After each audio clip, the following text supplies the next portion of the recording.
A paz do Senhor Jesus para todos. Seja muito bem-vindo ao canal da FAEST Academia, uma escola de educação teológica aqui do estado de Santa Catarina, no Brasil.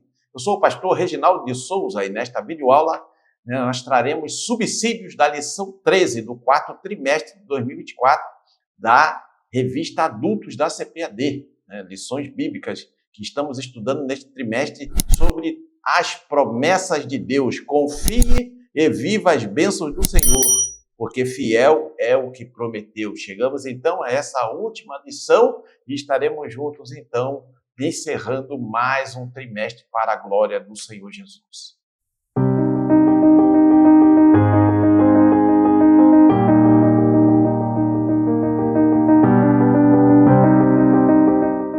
Texto áureo. Deus não é homem para que minta, nem filho do homem para que se arrependa. Porventura, diria ele, e não faria? Ou falaria e não confirmaria? Números, capítulo 23, versículo 19. A verdade prática diz: as promessas de Deus são infalíveis, porque Deus e sua palavra sempre cumprem um propósito. Leitura bíblica em classe encontra-se no livro de Salmos, capítulo 102, versículos do 25 ao 27, e na segunda carta de Pedro, capítulo 3, versículo de 8 ao 13. Introdução. A Bíblia revela atributos exclusivos de Deus, sua onipotência, onipresença e onisciência, e o que enfatizaremos nesta lição, sua imutabilidade. Por isso, ele não falha em suas santas promessas, tanto no Antigo quanto no Novo Testamento. A infalibilidade de Deus em suas promessas é um tema de grande valor que fortalece a nossa vida espiritual e aprofunda o nosso relacionamento com Ele. Então, nesta lição, é a lição 13, a última lição deste quarto trimestre de 2024, nós vamos estudar sobre esse tema tão importante. As promessas de Deus são infalíveis, elas não falham. Por quê? Porque Deus, ele é infalível. O nosso Deus é o Deus Todo-Poderoso, é o Deus que não falha, é um Deus que cumpre as suas promessas. Então, nós também entendemos pelas Escrituras Sagradas que Deus é imutável, ele não muda, ele não se altera, ele tem um plano que ele estabeleceu e ele está executando. É claro que algumas das suas promessas são condicionais, outras promessas são incondicionais, mas algumas promessas são condicionais. Depende do ser humano obedecer aos critérios que Deus estabeleceu. Se o ser humano obedece, Deus cumpre as promessas que ele fez. No caso das promessas condicionais. No caso das promessas incondicionais, elas vão se concretizar querendo a humanidade ou não. Por exemplo, a segunda vinda de Jesus é uma promessa incondicional. Jesus voltará, querendo a humanidade ou não. Jesus voltará. Muito bem. O primeiro tópico diz assim: Deus é infalível. Subtópico 1, a infalibilidade de Deus. O Salmo 102 revela a autoridade de Deus, exemplificada pelo seu governo sobre a criação.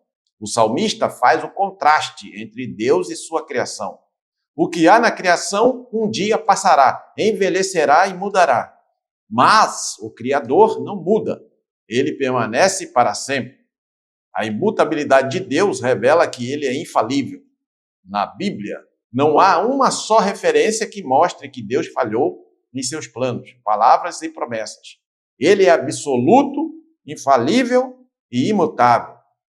Então, primeiro subtópico, o comentarista aqui vai tratar desse atributo de Deus, a sua infalibilidade, ou seja, a sua imutabilidade. Deus não muda. Deus estabeleceu um plano criativo, um plano criador. Criou todas as coisas, visíveis e invisíveis. Criou o ser humano, e estabeleceu normas regulamentos, estatutos que o ser humano, de uma maneira geral, deveria seguir. Mas, infelizmente, os nossos primeiros pais, Adão e Eva, desobedeceram a ordem do Senhor Deus, do Criador. E o pecado, então, entrou na humanidade. E o pecado acabou desestruturando toda a raça humana. O ser humano, então, a partir de então, começou a se afastar de Deus, do plano original de Deus. Mas, segundo aqui o comentarista, fundamentado no que a palavra de Deus revela, Deus, ele é imutável, ele não muda. Ele, portanto, ele também é infalível. Naquilo que ele prometeu, ele tem poder para cumprir. Deus, ele é o Todo-Poderoso, onipotente, onisciente e onipresente. A criação, ela vai mudando, ela vai envelhecer, mas o Criador não muda, ele permanece para sempre. Então, nós vemos que Deus jamais falhou em seus planos, palavras e promessas, porque ele é absoluto, infalível e imutável. Então, podemos realmente confiar nesse Deus Todo-Poderoso, Criador e sustentador de todas as coisas, visíveis e invisíveis.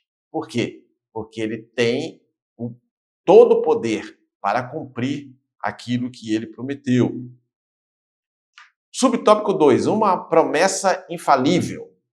Em 2 Pedro, capítulo 3, vemos que Pedro tem o propósito de responder à igreja a respeito da suposta demora do retorno do Senhor Jesus.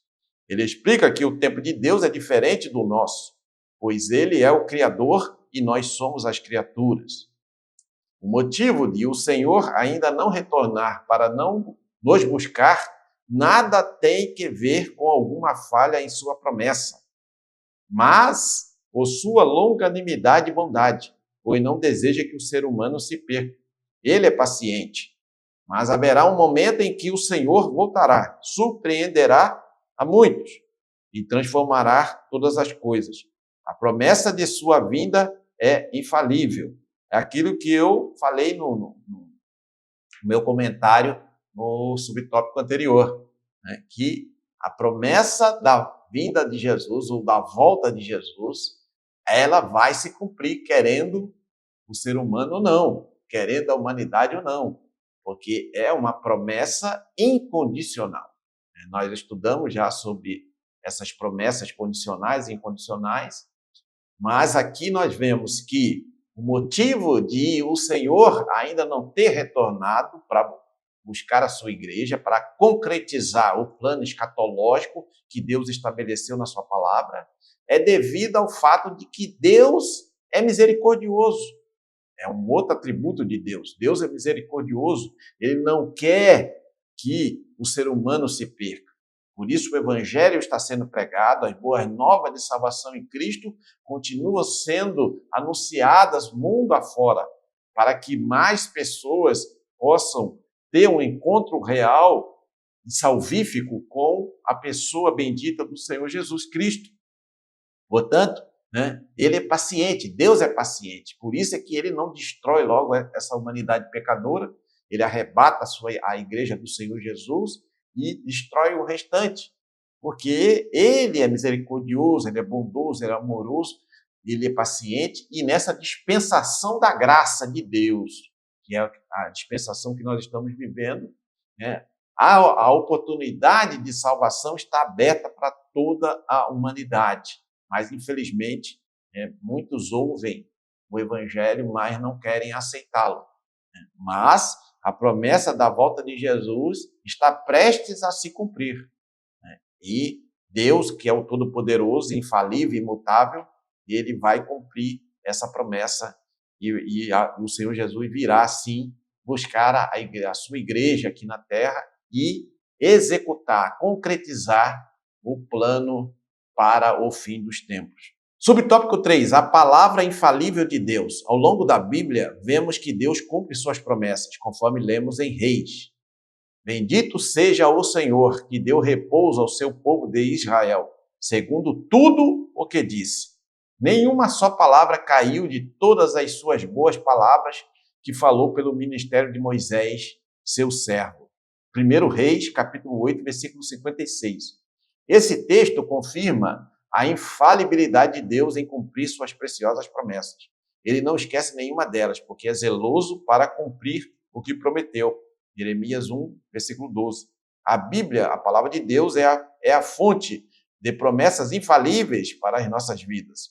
Então, aquilo que nós vimos já, é que a palavra de Deus é infalível, porque Deus é infalível. Então, Deus que inspirou, né, pelo Espírito Santo, inspirou os autores sacros, os autores dos textos bíblicos, né, ele é infalível. Então, a sua palavra também é infalível.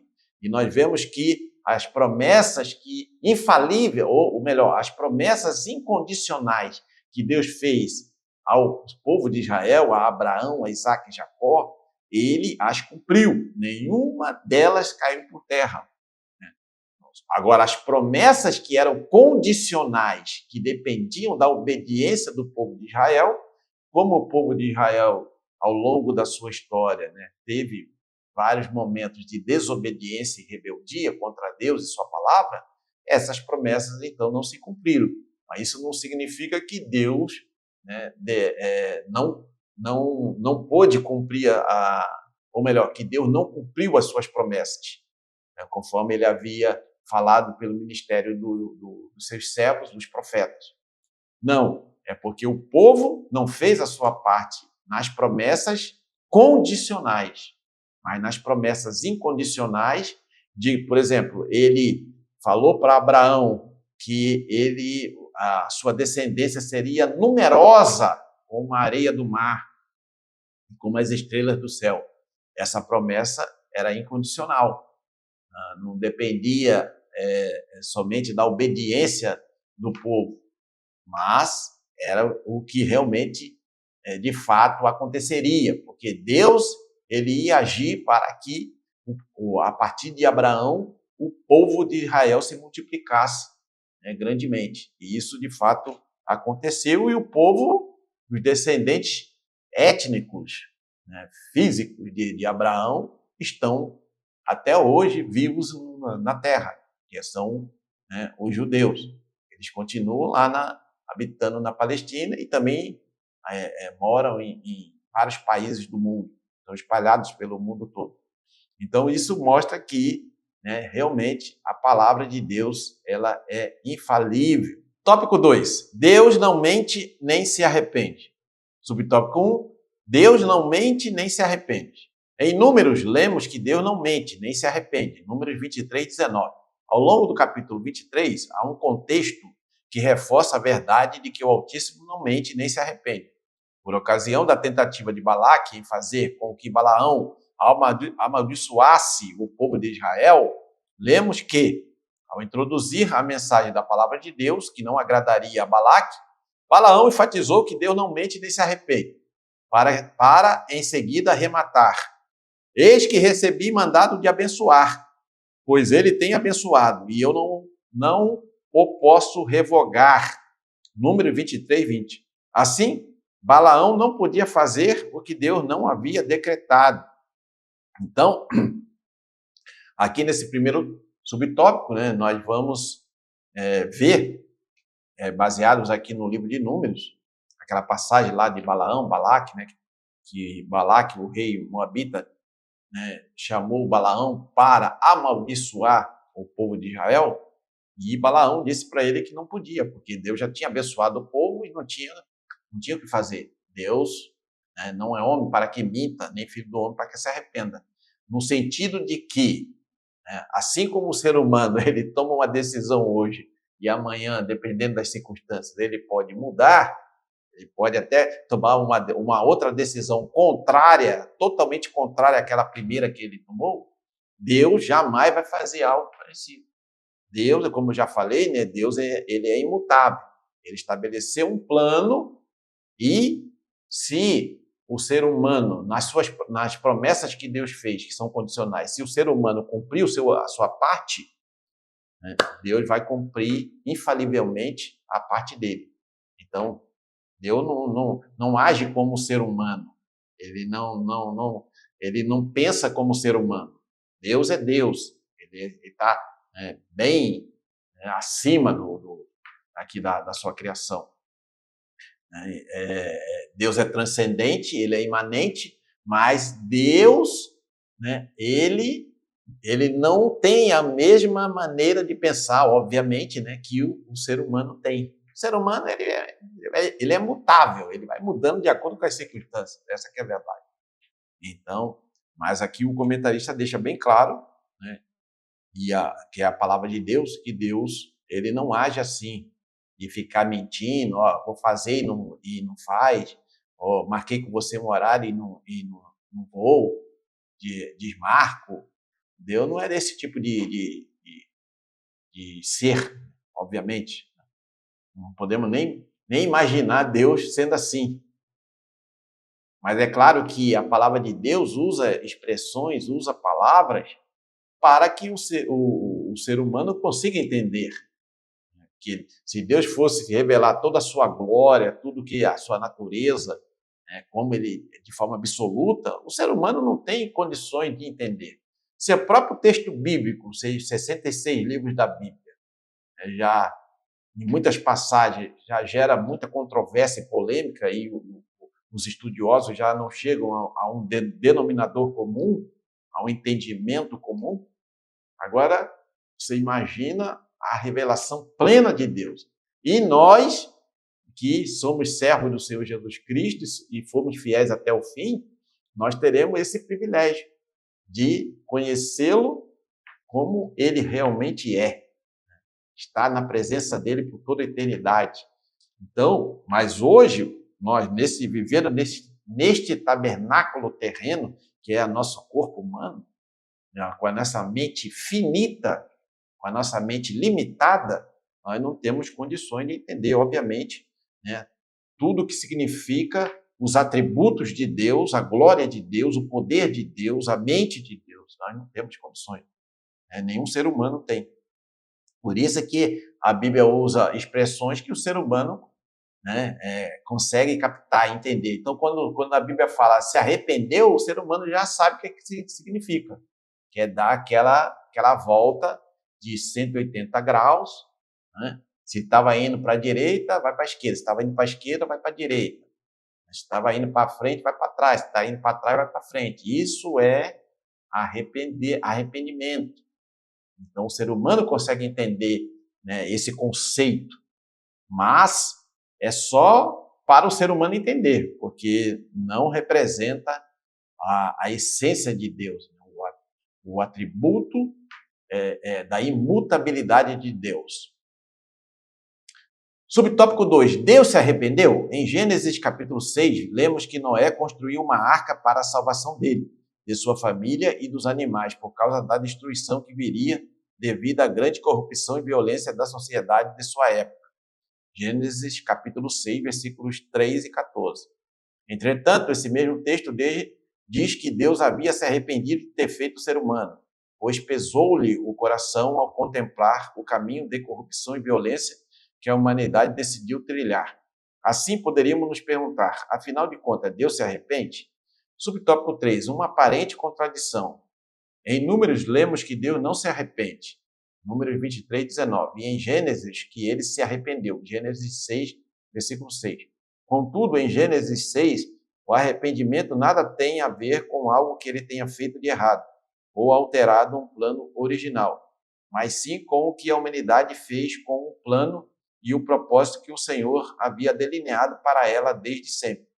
Juntamente com a expressão arrependimento, a expressão pesou-lhe em seu coração traz a conotação humana aplicada a Deus, para reforçar a ideia do quanto ele se entristeceu com a escolha que o ser humano fez.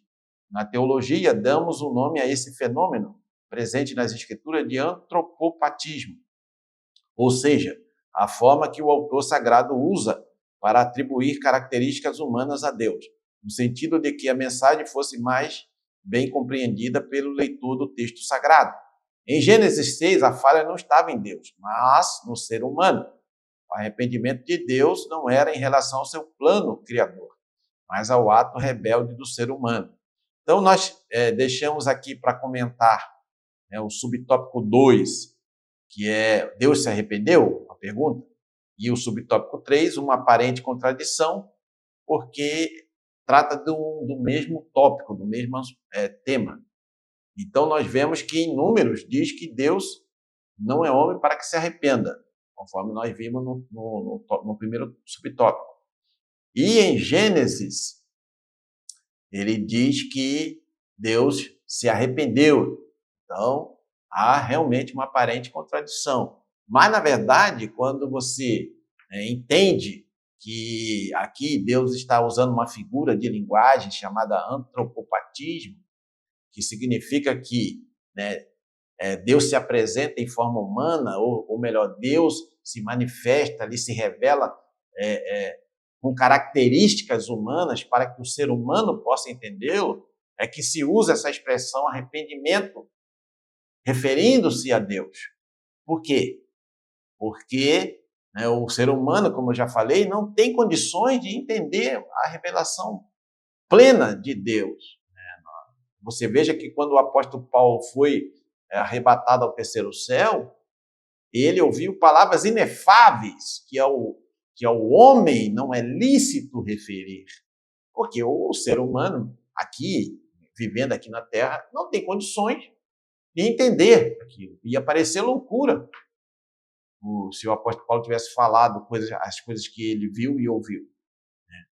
Portanto, então nós vemos que quando a Bíblia fala que Deus se arrependeu, é para que o ser humano entenda. Mas isso não significa que Deus alterou o seu plano criador, o seu plano original da criação. Não. Ele estava entristecido pelo fato de o ser humano ter tomado aquelas atitudes errôneas, de ter preferido a rebelião, a desobediência contra Deus, ter escolhido o caminho do pecado. E isso pesou no coração de Deus. Então, aí Deus chamou Noé, mandou construir a arca, levou 120 anos, e ele pregando, ele é o pregoeiro da justiça, pregando para que o povo se arrependesse. Mas o povo preferiu continuar na pecaminosidade. E Deus, então, destruiu a humanidade com o dilúvio. Mas você veja que não há nenhum tipo de contradição. O fato de o ser humano aqui dizer em Números que ele não é filho do homem para que se arrependa, é que Deus não age como homem. É isso que o texto bíblico quer dizer. Deus não pensa como ser humano. Deus não age como ser humano. O ser humano que é mutável, é falível. Ele que fala uma coisa hoje e outra amanhã. Mas Deus não é assim. E em Gênesis, não é que ele se arrependeu do seu plano original. Tanto que ele continuou o plano com Noé e sua família. Que ele encontrou, o Noé viu que Noé era um homem justo na sua geração. E aí ele, através de Noé, ele continuou o plano original dele, que era uma humanidade que realmente obedecesse, uma humanidade que realmente conhecesse a Deus, o Criador, como seu único Deus verdadeiro. Só existe um Deus, o Deus verdadeiro, Criador dos céus e da terra. Portanto, então, não há essa contradição, como muitos... Se você lê assim rapidamente esses dois textos bíblicos, de Números e de Gênesis, a pessoa vai achar que realmente há uma contradição. Mas se você estudar a fundo, e aqui nós não temos um tempo maior para analisar exegeticamente esses dois textos bíblicos, você vai ver que não há nenhuma contradição. É só uma aparência de contradição. Não esqueça que na descrição do vídeo e também aqui na tela você vai encontrar um QR Code, onde você pode apontar aí a câmera do seu smartphone para obter maiores informações sobre os nossos cursos de teologia aqui da FAEST Academia. Nós temos curso básico, médio, cursos livres na área teológica para abençoar a sua vida, curso C, Resistência da Mulher, voltado para o universo feminino, curso C, Esposa de Obreiro, também um curso que não é, você não vai encontrar em nenhum outro lugar, né, esse curso Esposa de Obreiro, e nós estamos com descontos aí imperdíveis. Né? Não, aproveite, vai que também na descrição tem um link para você obter maiores informações. Todos os nossos cursos de teologia são reconhecidos pelas convenções evangélicas de todo o Brasil. Nós temos o certificado que, após a aprovação no curso, você vai receber esse certificado. E temos também os PDFs, né, e todo o material necessário para o seu aprofundamento, né, no conhecimento da palavra de Deus. Tópico 3. As infalíveis promessas de Deus. Subtópico 1. Um plano glorioso. A queda do ser humano não pegou Deus de surpresa. Pelo contrário, havia um plano delineado por ele desde o início, conforme lemos em Apocalipse.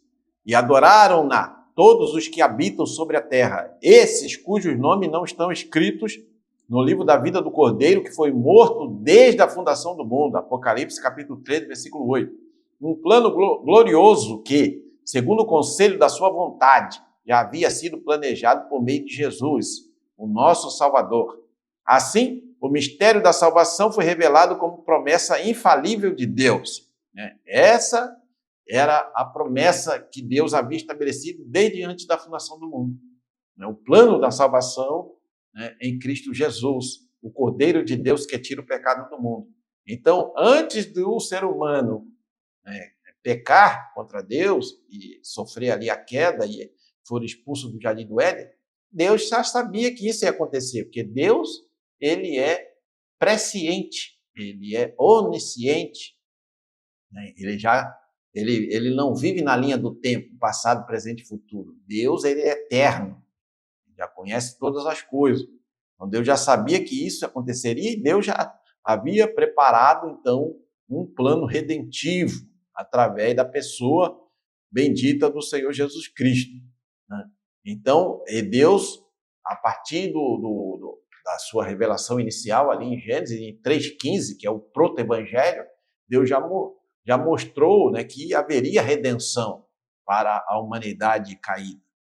Isso, na plenitude dos tempos, acabou acontecendo quando, né, o seu filho, o Senhor Jesus Cristo, nasceu ali em Belém, na Judéia, e depois, posteriormente, consumou o plano da salvação, o plano de redenção da humanidade. Tá certo? Então, essa foi uma promessa que Deus fez e que ele cumpriu, que é uma promessa, né, incondicional. Subtópico 2. A eternidade. Juntamente com o seu plano de salvação, Deus promete a vida eterna. Isso mostra que não fomos criados para a queda, para a rebelião contra Deus e, consequentemente, a finitude. Fomos criados para eternamente andar e viver na presença de Deus. Dessa forma, o Senhor Jesus é o garantidor da eternidade, que um dia experimentaremos por ocasião de sua vinda e transformação do nosso corpo corruptível em um corpo incorruptível, celestial. 1 Coríntios 15, 54. Então, né, a eternidade, juntamente com a salvação, é uma promessa que Deus fez, né, para toda a humanidade. Agora, essa eternidade pode ser na presença de Deus, se o ser humano, né, entregar a sua vida a Jesus, aceitar a Jesus como Senhor e Salvador de sua vida e viver de acordo com os seus ensinamentos de verdade. Essa pessoa vai ter uma eternidade, né, na presença de Deus. E também, infelizmente, né, pode ser a perdição eterna, se a pessoa rejeitar, se a pessoa virar as costas para Deus, o Criador, e para a pessoa de Jesus Cristo. Né? A eternidade é uma promessa que Deus vai cumprir. Ele prometeu e ele vai cumprir. É uma promessa incondicional e também uma promessa infalível. Ele prometeu que vai transformar o nosso corpo corruptível em um corpo incorruptível e celestial. Isso ele vai cumprir ali no arrebatamento da igreja. Nós cremos, segundo a palavra de Deus, que isso vai acontecer no arrebatamento da igreja. Subtópico 3. Esperança forjada na promessa infalível de Deus. Ao longo dos séculos, o ser humano busca uma maior expectativa de vida. Ele a tem buscado no suporte dos avanços da medicina, dos novos recursos científicos e tecnológicos à disposição da humanidade. Mas o envelhecimento e a morte são realidades vivenciadas pelo homem, inexoravelmente. Contudo, os que têm a sua esperança forjada na promessa infalível de Deus sabem que nada neste mundo pode enfraquecer a alegria da salvação que desfrutamos em Cristo Jesus. Compreendemos que a vida é um dom de Deus e que, por isso, de maneira grata e alegre, tomamos a caminhada com Deus até chegar o dia em que o conheceremos como Ele nos conhece. 1 Coríntios 13, 12. Então, nós vemos que a nossa esperança está em Deus, que Ele prometeu que estaremos com Ele por toda a eternidade. O ser humano, ele busca aí caminhos para viver mais, para esticar a sua vida na Terra. Mas a morte é uma realidade. Não obstante os avanços da medicina, os avanços científicos e tecnológicos à disposição da humanidade, o envelhecimento é uma realidade, a morte do ser humano é uma realidade. Isso não muda. Isso aí é algo que não vai ser possível mudar. Agora, o que pode mudar é o teu destino eterno. Para onde você vai depois que você morrer aqui na Terra. Então, como já falei, se você quer ter a esperança de viver eternamente com Deus, entregue a sua vida a Jesus Cristo e viva de acordo com os seus ensinamentos. Muito bem, estamos chegando à conclusão. Se você está sendo abençoado ou abençoada por essa videoaula, não esqueça, deixa seu like, comente, compartilhe, inscreva-se no canal da Festa Academia, bate o sino para receber as notificações sempre que postarmos novos vídeos aqui no canal da Festa Academia. Você vai encontrar também no canal da Festa Academia links, ou melhor, você vai encontrar playlists com todas as lições de EBD, que é nos trimestres anteriores, e também as lives da EBD dos jovens que estamos gravando todas as quintas-feiras, das 10h15 da manhã até 11h15, 11h20, 11h25, por aí. Então, também você vai encontrar aqui na descrição desse vídeo e dos outros vídeos do canal da Festa Academia, então você vai encontrar links para você adquirir, você comprar as obras, os livros que são recomendados pelo comentarista deste trimestre para abençoar a sua vida e complementar o seu aprendizado desse tema tão importante, que esse é o tema sobre as promessas de Deus para a sua igreja. Conclusão diz assim: concluímos mais um trimestre estudando a respeito das promessas infalíveis de Deus. Aqui temos a oportunidade de renovar a nossa esperança no Senhor, sabendo que podemos fazer a nossa caminhada com Cristo de maneira confiante e segura, pois o nosso Deus é fiel para cumprir as suas infalíveis promessas. Confiemos em Deus e na força do seu poder. Muito bem, chegamos então ao final desta lição 13 e ao final deste quarto trimestre de 2024. Pela graça do Senhor Jesus Cristo, estudamos sobre as promessas de Deus. Promessas infalíveis, porque servimos a um Deus infalível, imutável, onipotente, onisciente, onipresente. Um Deus que tem cuidado do seu povo, da sua igreja, e um Deus que prometeu que vai chegar o dia em que o Senhor Jesus Cristo virá buscar o seu povo, a sua igreja, para estar com Ele por toda a eternidade. Portanto, meu amado irmão, minha amada irmã, firme-se cada vez mais nas promessas infalíveis de Deus. Que Deus abençoe a sua vida e nos encontramos no próximo trimestre, querendo Deus.